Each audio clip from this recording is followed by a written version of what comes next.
for me. Blood in my dog and I can't see. I'm trying to be what I'm destined to be. And niggas trying to take my life away. What's up, YouTube? Thought I'd do a quick video to show off the EcoTec S14. Got it from a buddy a while back.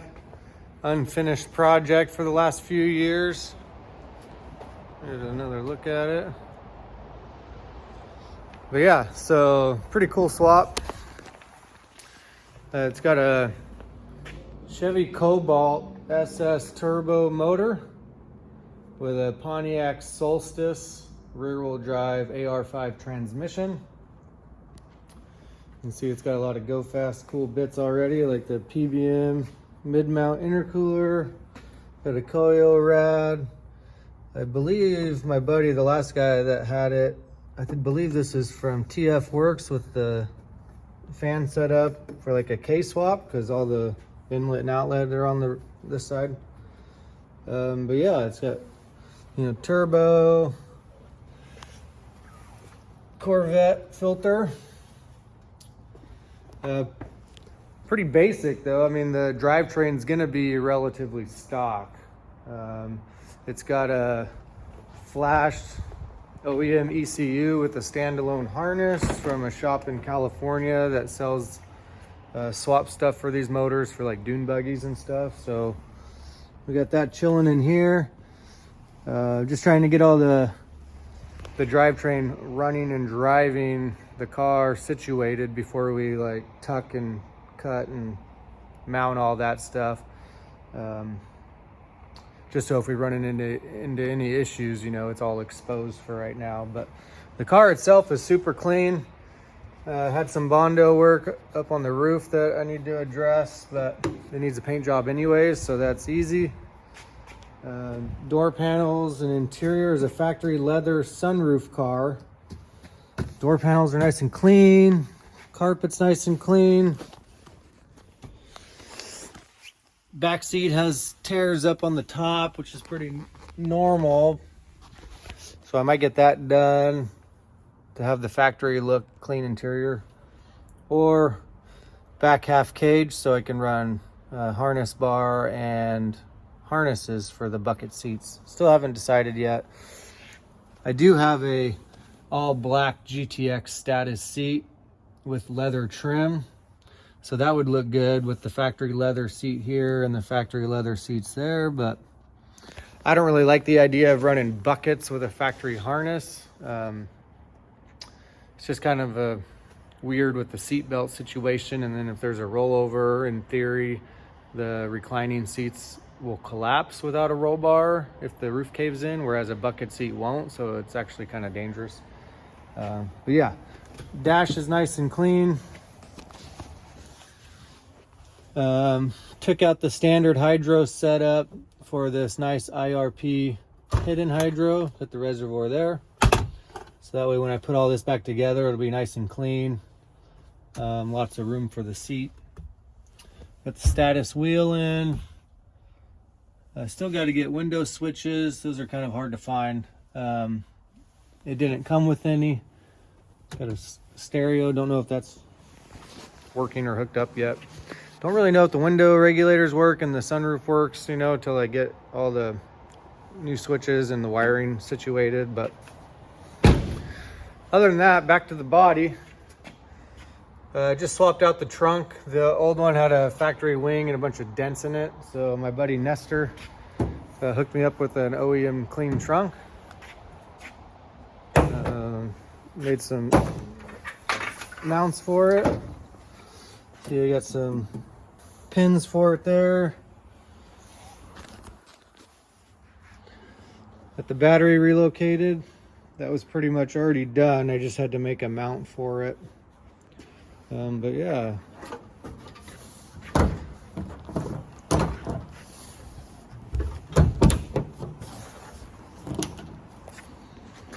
So yeah, trunk closes, taillights all line up. Got the 75 mil Type 4 wide body, front and rear. Got the KBD body kit. Got the GMR 4 spokes that I've been running for, oh geez, You can see them on my S15 up there. I think that was,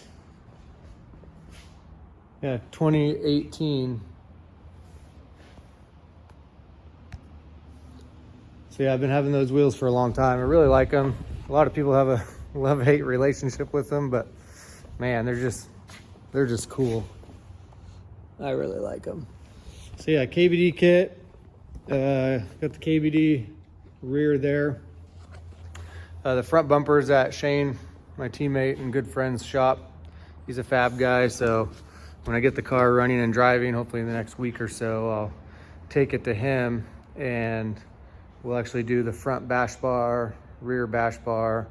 With KBD, it's you kind of use the bash bar to support the bumpers just so they're not so floppy. But we've had good luck with them, and man, they look good and they're indestructible, so can't really beat it. So yeah, I got the Z32 front brake swap. Got the nice Silvers coilovers on. Villains angle kit already installed. I just had to open up the tubs. Did that yesterday. I just kind of boxed it in just to give it some more structure without the metal there. This side, I was kind of worried I was gonna have to like relocate the harness and stuff, but it actually uses the factory bottom mount still for the fuse box.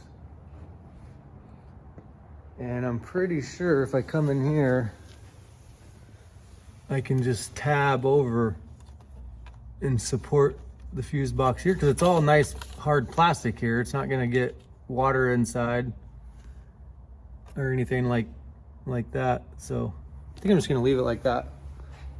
Be nice and simple. EcoTec tension rods. As far as the rear end goes, it's got a two-way diff that Mike put in, my buddy, the last guy that had it. EcoTec arms, Villains 350Z axle swap. It had the Villains dual caliper full hydro kit in it when I got it, because Nate at the Villains shop he's the one that actually put the swap in. So he put all the Villains parts on it and stuff like that for Chip, who had it before Mike. And I just don't really like the standard style hydro. It's like where your leg is gonna be. So I took the hydro out, but I kept the dual caliper setup and just hooked it up to the IRP stuff. So it can be nice and tucked and hidden. But yeah, this door panel's clean too, minus the switches. But yeah, that's the majority of it. Probably the biggest pain so far has been getting it running. So the harness that came with the car was a standalone setup. Like I said, it was pinned out wrong for the throttle body. So the last, Nate and Michael both threw a couple throttle bodies at it to try to get it run, but it was pinned out wrong. So Oscar, my good friend and owner of SB Performance, who I've been working with for many years now, is a wiring guy and helps me out a lot. So he came over, figured out the pinout was wrong and got it running. Then it smoked like crazy. On the intake manifold on these EcoTecs, right in between cylinders 2 and 3, there's a PCV valve inside the manifold and it feeds the cylinders. So it's pretty common for that to break, and then it just blows oil into the cylinders and smokes a lot. So took that off, replaced the PCV, and it was broken. I could blow and suck right through it. Put it back together, still smoking like crazy. Then found out that the turbo drain, right there, the turbo drain was clocked wrong. So it actually had a full pinch in the line.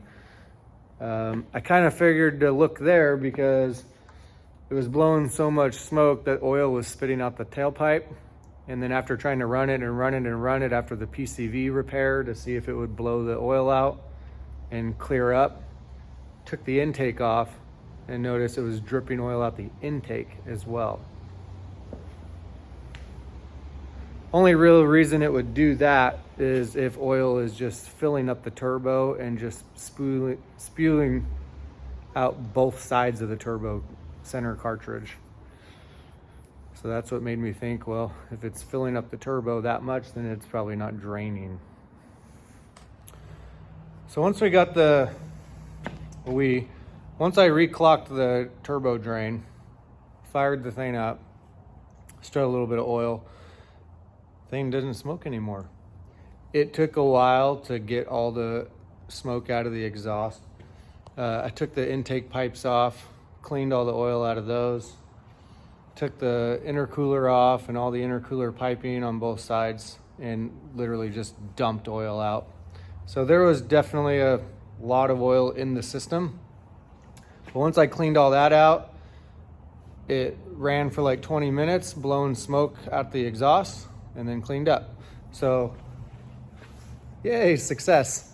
So on to the next step after that was to get the clutch working. So the AR5 uses a T56 style internal slave, but the Solstice AR5 has a T56 internal slave with no bleeder. Notoriously hard to bleed. Once you bleed it and get it working, then it's not really a problem. But if you put it in bone dry, you can't really bleed it. You got to bench bleed it or pump it on the transmission first. So I figured since the clutch was just non-existent, that it was just installed dry, pulled it out. It was installed dry. Tried to bench bleed it, put it back in, put it all back together, still no clutch, pulled it out, put it back together, no clutch. After about 5 times of that, I started thinking, well, we've probably got a combination of parts problem. The reason why is because the Solstice came with a 2-liter turbo, which is very similar to this motor, and a 2.4 liter motor. The 2.4 liter uses a smaller flywheel, which is pretty standard, and a long snouted, I can just show you, standard size flywheel, like most cars. Standard size T56 style, see, no bleeder, internal slave. It came with a 2.4 liter, which is a long one, which probably should have worked in theory because it had the short flywheel. But this is a cobalt motor, so that flywheel was even shorter for a front wheel drive application. So I had already ordered a 2-liter turbo short slave. Clutch and pressure plate are the same for all 2.4 and 2 liters. So that was already brand new and good to go. The 2.0 turbo Solstice came with a dual mass flywheel. So in order to adapt to the short slave cylinder, it needs a very thick flywheel. So I am waiting on that right now. There's the transmission on the ground. There's the line. So I just need to hook up that short new slave, put it on, and pump it. So I can hook it up to the line right there, just like that. And then hook it up here. And then I can physically bolt it onto the transmission and push it, and that'll get the air to go up through the master. And then I can pump the brake a little, or the clutch a little bit. It'll stick back out. Be careful not to overextend it, and then push it in again real slow, and then the air will go out. So if you bleed it like that before you bolt the transmission in, you'll get 90% of the air out, and then when you drive it and pump it, all hooked up, the rest of the air should bleed. While I was waiting for the flywheel, I was doing more research, and all the T56 guys have to run a bigger clutch master. Instead of the 0.6, you need a 3/4 or 0.75. So that's on order right now. I got the whole kit from EcoTec that has the clevis for the pedal. And I went to Excessive Manufacturing because it's local and got this nice little kit so that the nice braided line I already have will work with the new Willwood clutch master. So those parts all should be showing up today. I can get them installed, bleed it, pump it, hook it up, and this thing should be running and driving.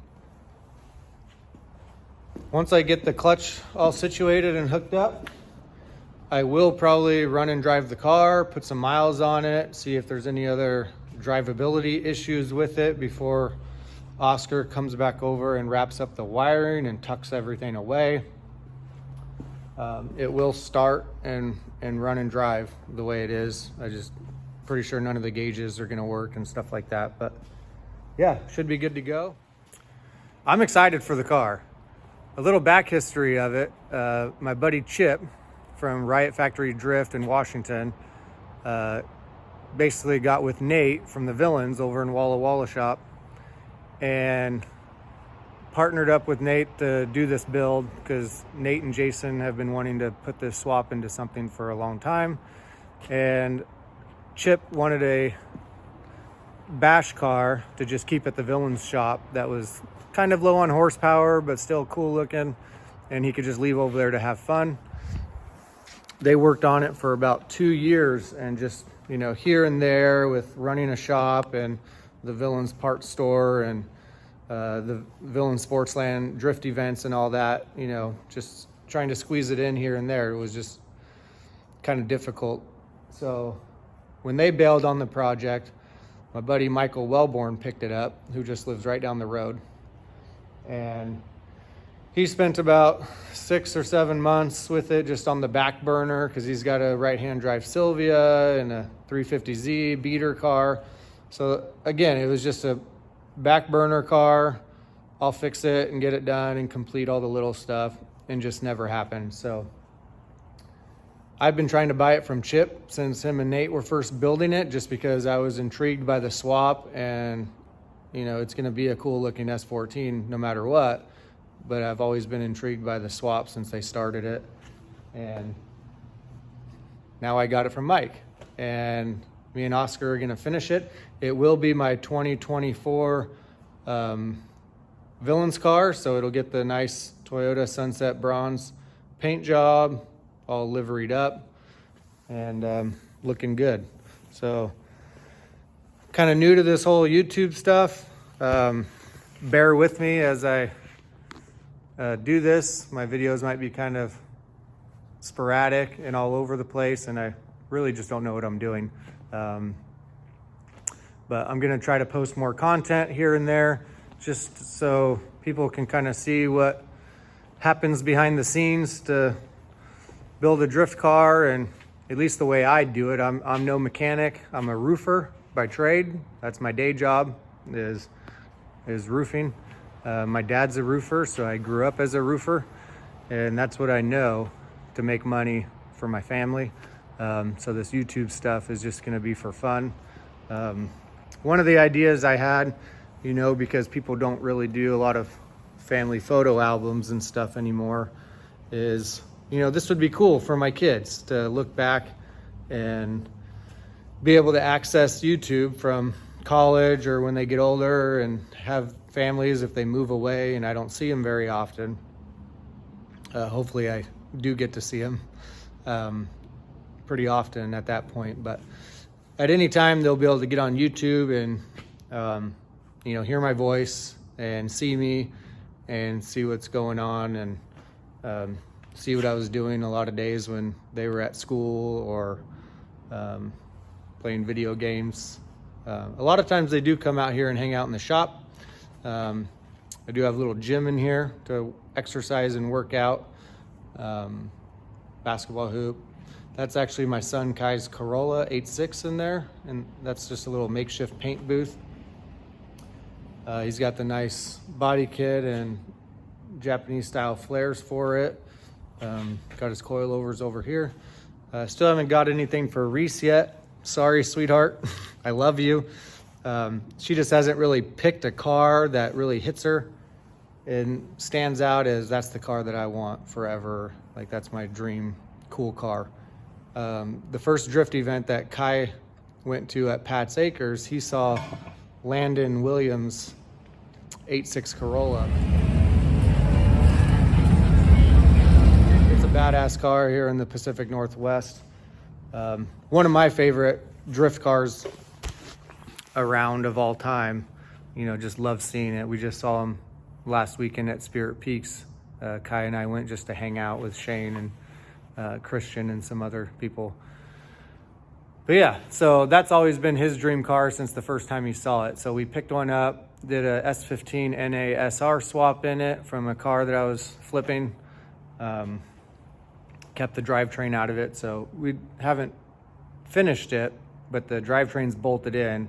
Now we're just trying to get the paint and body done so it kind of looks cool while it's sitting here getting work done to it. He's only 9, so we have lots of time. The paint and body work and stuff like that, you know, is what makes it look awesome to walk up and see every day. So we want to take care of that so it looks the part, and then we can spend the next year or two buttoning it up, getting it running and driving, so that when he gets his license, he can cruise it around. I do plan to post an actual video introducing myself to YouTube, all the guys that and girls that watch YouTube, and just a little back history of when and where and why I started drifting and getting into cars, and stuff like that, just so you guys have a little background when you watch these videos on where I came from and why I do this and stuff like that. So stay tuned for future videos, and like everybody else, like, comment, and subscribe, I think, and stay tuned for the next video.